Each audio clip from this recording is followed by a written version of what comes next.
नमस्कार दोस्तों, मैं हूं आस्था। आप सभी का स्वागत है हमारे चैनल ज्ञान कैप्सूल आस्था में। दोस्तों, आज के वीडियो में हम बात करने वाले हैं मेवाड़ के बहुत ही प्रतापी शासक महाराणा राज सिंह के बारे में। ये महाराणा प्रताप के प्रपौत्र थे। ये बहुत ही दानवीर, शरणागतों के रक्षक, हिंदू धर्म की रक्षा करने वाले महाराणा के रूप में जाने जाते हैं। इन्हें विजय करकातु की उपाधि भी दी गई और इन्होंने औरंगजेब से लोहा लिया था। 1652 में मात्र 23 वर्ष की आयु में अपने पिता जगत सिंह के स्वर्गवास के बाद ये मेवाड़ के महाराणा बने।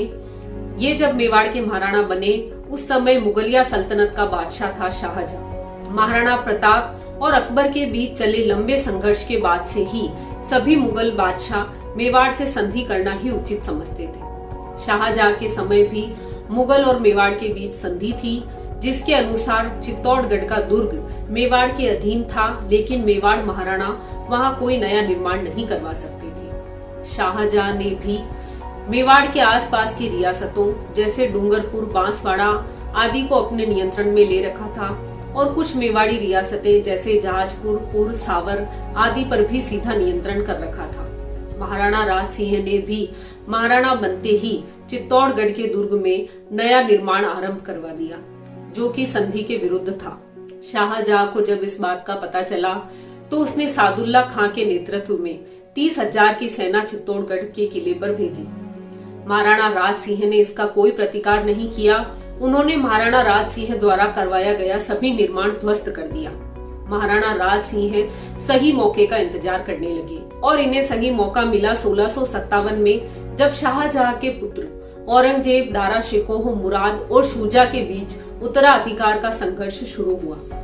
मेवाड़ में दशहरे के पूजन के बाद एक रस्म की जाती थी जिसे टीका दौड़ कहा जाता था। इसमें महाराणा की सेना आसपास के पड़ोसी शत्रु राज्यों को लूटकर उनसे कर वसूल किया करती थी। यह रस्म कई बार नाटकीय अंदाज में भी की जाती थी। इसी रस्म के बहाने महाराणा राज सिंह ने जहाजपुर, बनेड़ा, शाहपुरा, केकड़ी, सावर, टोंक, टोडा रायसिंह, रणथंभौर, अजमेर जैसी कई रियासतों से कर वसूल किया और उन्हें अपने अधीन कर लिया। इधर औरंगजेब अपने भाई दारा शिकोह मुराद और अपने पिता शाहजहां को कैद में डालकर स्वयं मुगलिया सल्तनत का बादशाह बन गया। बादशाह बनते ही उसने महाराणा राज सिंह की तरफ दोस्ती का हाथ बढ़ाया। उसने उनकी मनसबदारी बढ़ा दी, उन्हें 5 लाख रुपए इनाम के तौर पर भेजे और उन्हें कहा कि डूंगरपुर, बांसवाड़ा, देवलिया जैसी रियासतों पर आप अधिकार कर लीजिए। महाराणा ने इन रियासतों को अपने नियंत्रण में ले लिया। महाराणा राज सिंह और औरंगजेब एक दूसरे को उपहार भी भेजा करते थे, लेकिन इनकी यह मित्रता लंबे समय तक नहीं चल पाई। इसके पीछे कई कारण थे। किशनगढ़ के महाराजा रूप सिंह राठौड़ की मृत्यु के बाद उनके बेटे मान सिंह वहां के राजा बने। राजा रूप सिंह राठौड़ की एक पुत्री थी जिनका नाम था राजकुमारी चारुमती। वह बहुत ही सुंदर थी और उनकी सुंदरता के चर्चे दूर दूर तक थे। जब औरंगजेब को इसका पता लगा तो उन्होंने राजा मान सिंह को बुलाकर कहा कि हम तुम्हारी बहन से विवाह करना चाहते हैं। राजा मान सिंह को ना चाहते हुए भी हामी भरनी पड़ी, लेकिन जब राजकुमारी को इस बात का पता लगा तो उन्होंने इस विवाह से इनकार कर दिया। उन्हें पता था कि महाराणा राज सिंह के अलावा कोई भी औरंगजेब के विरुद्ध जाकर उनसे विवाह नहीं कर सकता। इसलिए उन्होंने महाराणा राज सिंह को पत्र लिखा कि जिस प्रकार भीष्मसेन की पुत्री रुक्मणी का हरण करने के लिए शिशुपाल आया था और द्वारकाधीश ने उसे मारकर रुक्मणी की रक्षा की, उसी प्रकार आप भी औरंगजेब से मेरी रक्षा कीजिए, अन्यथा मैं अपनी जान दे दूंगी। महाराणा ने अपने सामंतों से इसकी चर्चा की और उन्होंने चारुमती से विवाह के प्रस्ताव को स्वीकार कर लिया। राजकुमारी चारुमती और महाराणा राज सिंह का विवाह संपन्न हुआ। औरंगजेब के रुतबे को इस विवाह से बहुत ठेस पहुंची, लेकिन उसने इस अपमान को झेल लिया और सीधे तौर पर महाराणा राज सिंह को कोई प्रतिक्रिया नहीं दी। महाराणा राज सिंह की धर्म में गहरी आस्था थी। औरंगजेब ने मंदिरों को और हिंदुओं की धार्मिक पाठशालाओं को तोड़ने का आदेश जारी किया। धर्मपरायण महाराणा भला कैसे चुप रह सकते थे। उन्होंने कहा कि मेरे रहते हुए मेवाड़ के किसी भी मंदिर को मुगल छू भी नहीं पाएंगे और यदि कोई ऐसा करता है तो उससे प्रतिशोध लिया जाएगा। यही कारण था कि गोवर्धन पर्वत से द्वारकाधीश की मूर्ति को कांकरोली और श्रीनाथ जी की मूर्ति को नाथ द्वारा लाया गया और मेवाड़ महाराणा ने इनकी रक्षा का वचन दिया। औरंगजेब ने हिंदुओं की तीर्थ यात्रा पर जजिया कर लगाने का फैसला किया, जिसका महाराणा ने पत्र लिखकर जोरदार विरोध किया। इससे औरंगजेब और महाराणा के बीच की दूरियां और बढ़ गई। महाराणा राज सिंह बहुत ही गुस्सैल स्वभाव के थे।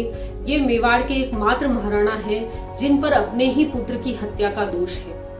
हुआ यूं कि महाराणा राज सिंह की एक रानी ने महाराणा को उनके बड़े पुत्र सुल्तान सिंह के विरुद्ध कर दिया। महाराणा राज सिंह ने किसी बात पर गुस्सा होकर अपने ही पुत्र सुल्तान सिंह की हत्या कर दी। रानी चाहती थी कि उसका पुत्र सरदार सिंह मेवाड़ का महाराणा बने। उसने पुरोहित से पत्र लिखकर कहा कि मैंने सुल्तान सिंह को रास्ते से हटा दिया है। यदि अब महाराणा को भी मार दिया जाए तो मेरा पुत्र सरदार सिंह राजा बन जाएगा। यह पत्र पुरोहित की जगह महाजन के हाथ लग गया। महाजन ने यह पत्र ले जाकर महाराणा को दिखा दिया। महाराणा ने जैसे ही यह पत्र देखा, उन्हें अपने किए पर बहुत पश्चाताप हुआ। उन्होंने पुरोहित और रानी की हत्या करवा दी। सरदार सिंह, जो उस रानी के पुत्र थे, आत्मग्लानि से उन्होंने भी जहर पीकर अपनी जान ले ली।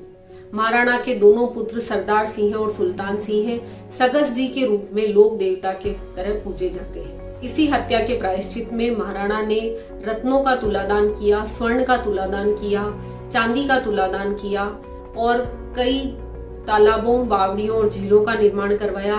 उनमें से राजसमंद झील का निर्माण भी एक है। वीडियो के अगले भाग में महाराणा राज सिंह के शेष जीवन काल के बारे में और उनके और औरंगजेब के बीच हुए युद्ध के बारे में जानकारी दी जाएगी। अगर आपको यह वीडियो अच्छा लगा तो आप वीडियो को लाइक कीजिए, शेयर कीजिए, चैनल को सब्सक्राइब कीजिए। धन्यवाद।